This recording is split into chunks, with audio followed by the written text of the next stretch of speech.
many people would say the opening night of high school football is just like the beginning of a brand new year. Well, if that's the case, let me be the first to say, Happy New Year! Woo!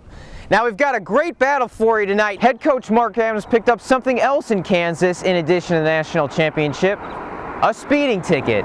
Kyle, just to give you an idea how much scoring there is here at the six-man level, one of Garden City's opponents last year, Throckmorton, scored 100 points in a game and lost.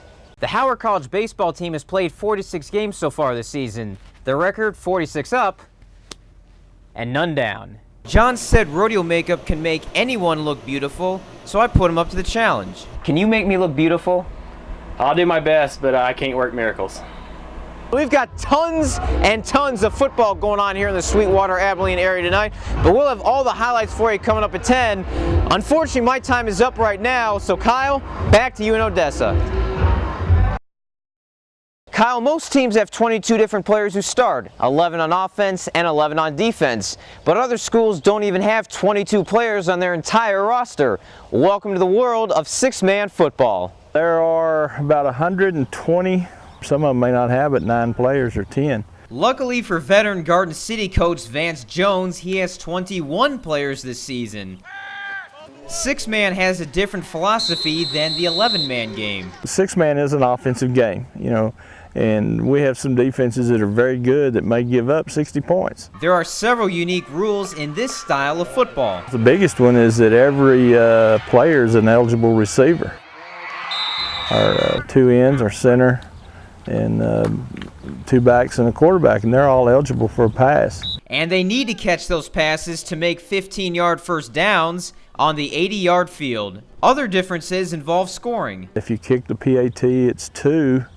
If you run it, it's 1. If you kick a field goal, it's 4. The rationale on that is that you've got 4 blockers up against 6 rushers. One of the Bearcats' top players is junior Brett Hujay, who is a star on offense and defense. I do like six-man more. It's faster, more hits, and you're in better shape, so you got to be quick. Jones says the six-man game has its advantages over its big brother. It's a great spectator game. Six-man game is a lot more fun to coach than the 11-man game, and I guess mainly because it's so wide open. Just to give you an idea of how high the scoring is here in six-man football, one of Garden City's opponents last year, Throckmorton, scored 100 points in a game and lost. Reporting from Two-A-Days here in Garden City, Greg Sherman, CBS 7 Sports. It's a gigantic battle in six-man here in Garden City as the number 2 Bearcats entertain number 1 Borden County. These two teams don't know much about losing as they have won their last 54 games in a row combined.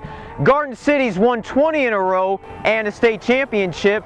They haven't lost since the season opener last year.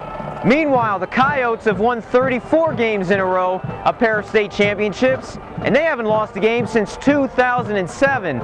It's also a matchup between the number 1 offense in six-man with Garden City and the number 1 defense in six-man with Borden County. Something's got to give, and someone's going to lose their first game in a long time. Should be a classic battle tonight here at the Garden. Big Spring hoping to pull off a classic upset against the number 1 team in 3A. Let's go down to Brownwood and check in with Paul Lawrence.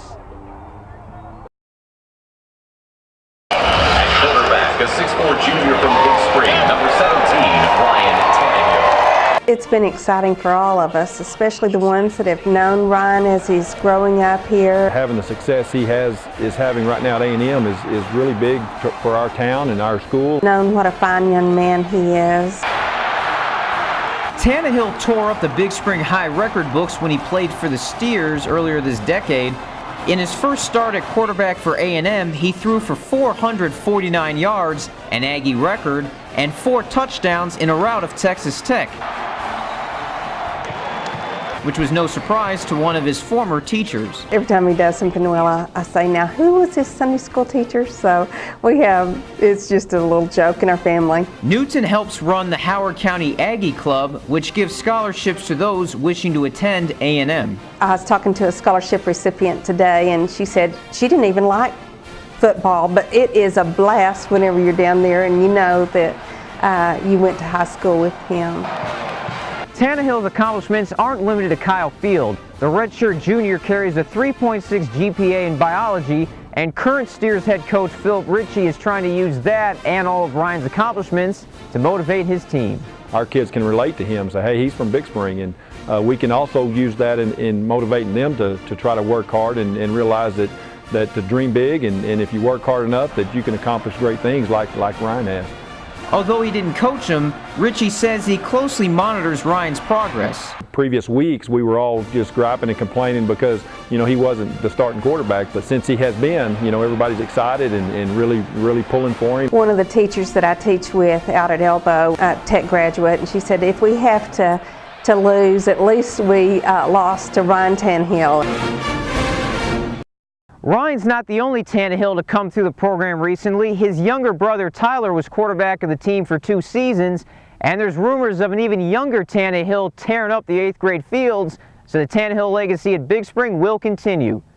Reporting from Big Spring, Greg Sherman, CBS 7 News. Kyle, Big Spring had to survive 2 lightning delays, a loose dog on the field relieving himself, and Denison's All-State tailback DJ Jones. And what was their reward? The biggest win in school history. We'll pick it up as the Steers come out of the half trailing 14-7. Monte Anderson immediately gets Big Spring going with a 20-yard run. Later he finishes it off from 4 yards out. Extra point no good. Steers still trail 14-13. Defense gets in on the action as Denison quarterback Jordan Taylor's pass gets picked off by Xavier Parnell. Remember that name, you'll hear it again in the 4th quarter. Anderson would go off in the final period as he bounces this one around for 30 yards down to the Yellow Jacket 33-yard line. Big play of the ball game. Tyler Tannehill back to pass, pump fakes, then launches one for Thaddeus Strouder. It goes off a Denison player into Strouder's hands for a Steers touchdown, but hold everything. There's a flag down, but it's pass interference against the Jackets. Count the score. Big Spring takes their first lead of the ball game at 21-14. Check out the replay. Denison's Jake Markham tips it up in the air. It goes off Strouder's helmet right into his arms despite the pass interference. DJ Jones, held in check most of the night, finally makes some noise as he scores from 26 yards out. Game tied at 21 with 6:21 left. Monte Anderson, though, takes over the rest of the way. 100 yards in the second half. One long run after another as he gets the Steers down to the Jackets 5. Tannehill then goes play action to Martin Yanez. He sneaks into the end zone. Big Spring regains the lead at 27-21 with 2:25 left. Last chance for Denison, but Taylor gets his pass picked off again by you-know-who, Xavier Parnell. And that's all she wrote. Cue the celebration, cue the happy coaches, and cue that scoreboard. Big Spring, big win. Denison's 12-game winning streak comes to an end. Monte Anderson outgains DJ Jones 155-87. Hey Monte, tell me how you feel. That feels pretty good. He's a good back, and I felt like it was going to be a big competition coming in, but, the better man got the job done. I tell you, I love that kid. Monte, he deserves this as much as anybody. He has sold out for this program. He's a true meaning of a Steer. Reporting from Steer Stadium, I'm Greg Sherman for CBS 7 Sports. Howard College from Big Spring, Texas, the 2010 National Junior College Basketball Champions. The Hawks won their first national basketball championship, and it has extra special meaning to players such as star Jay Crowder. When we got back to Big Springs and saw the support, that's when it hit me, and it feels great. The Georgia native ended up in Big Spring after his original junior college lost its accreditation last year. It's a blessing. I would have never thought I'd be in a situation, me playing for a national championship, but I knew that the only school that really would give me a chance was Howard. He is heading to Marquette to play Division I ball, but says he will never forget Big Spring. I always give back to this town. This town is a good supporter. It's also special to Janelle Davis. Her late husband Harold was the first head basketball coach in the school's history, and the court bears his name. Harold died almost 18 months ago, But Janelle says if he were still alive, he would be leading the celebration. He would be jumping for joy, literally, because that had been his aim always, and he came very close a time or two. I know that he is smiling now. Head coach Mark Adams picked up something else in Kansas in addition to the national championship, a speeding ticket. When asked if it was worth it, he said, quote, "It was an easy trade-off. It was well worth it to go up there." With the national championship Hawks in Big Spring, Greg Sherman, CBS 7 News.